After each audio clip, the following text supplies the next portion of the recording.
నిరీక్షణ మనకు నిరాశ కలిగింపదు. క్రీస్తునాథుని యందు ప్రియ సహోదరి సహోదరులారా, ఈనాటి సువార్త పట్టణములో యేసు ప్రభు పక్షవాత రోగి పట్ల చేసినటువంటి స్వస్థతను గురించి మనకు తెలియజేస్తుంది. ప్రియులారా, ఈనాటి సువార్తను మనం క్షుణ్ణంగా అర్థం చేసుకోవాలంటే ముందుగా ఈ యొక్క స్వస్థత ఎక్కడ జరిగిందో మనం తెలుసుకోవాలి. అది కఫర్నాములో.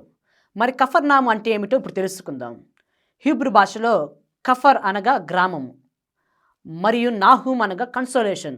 ఇది తెలుగులోకి వచ్చేసరికి మనకి ఆదరణ, శాంతి, స్వస్థత అనే అర్థాలను మనకు అందిస్తుంది. ఒక మాటలో చెప్పాలంటే ఈ యొక్క కఫర్నాము అనగా శాంతి, స్వస్థత పొందుకున్న గ్రామం. మరి ఏ విధంగా పొందుకుంది అంటే యేసు వలన. ఎందుకంటే యేసుకి మరి ఈ గ్రామానికి చాలా చక్కని బంధం ఉంది. యేసు ప్రభు తరచు ఈ యొక్క గ్రామానికి వచ్చి అక్కడ అనేక మంది జనులకు బోధించేవాడు, అనేక రోగులను స్వస్థపరిచేవారు. అలాగే మొట్టమొదటిగా తన శిష్యులను కూడా ఎన్నుకున్నది ఈ ప్రదేశం నుండే. కావున యథావిధిగా యేసు ప్రభు ఈ యొక్క గ్రామానికి వచ్చారన్న సంగతి ఊరంతా వ్యాపించడం వల్ల జనులు గుంపులు గుంపులుగా వచ్చారు. మనకు తెలుసు, ఏ సమూహం చూసినా కూడా అక్కడ 4 రకాల మనుషులు మనకు కనబడతారు. 4 రకాల ఆలోచనలు బయటికి వస్తాయి. ఇక్కడ ఈ యొక్క సమూహంలో ఉన్న మనుషులు ఎవరెవరంటే యూదులున్నారు, ఇతర విశ్వాసులున్నారు, ధర్మశాస్త్ర బోధకులు కూడా ఉన్నారు. మరి వీరి యొక్క ఆలోచనలు ఏ విధంగా ఉన్నాయంటే, కొంతమంది బోధ వినడానికి వచ్చారు, కొంతమంది స్వస్థతను చూడాలని వచ్చారు, మరికొందరు స్వస్థతను పొందాలని వచ్చారు. ఆ పొందాలని వచ్చిన వారిలో ఒక్కరే ఈనాటి పక్షవాత రోగి. మనకు తెలుసు, యూదా సాంప్రదాయంలో ఒక వ్యక్తికి వ్యాధి సోకిందంటే అతని పాపిగా ముద్ర వేసేవారు.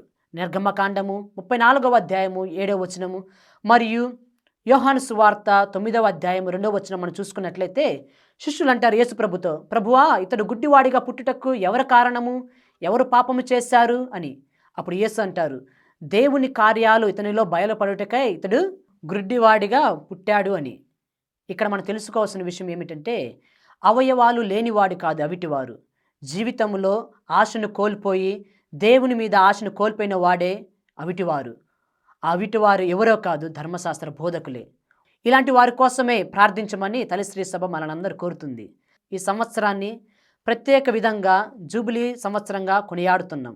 ఏ విధంగా అయితే ఆ 4 స్నేహితులు ఆ పక్షవాత రోగిని భౌతికంగా పైకి లేవనెత్తి ఆ ఇంటి పైకప్పుని తీసివేసి యేసు ప్రభుకి అందజేశారు, అదేవిధంగా ఎవరైతే మన చుట్టుపక్కల జీవితం పట్ల, దేవుని పట్ల ఆశను కోల్పోయినారో వారందరినీ జ్ఞాపకం చేసుకుందాం.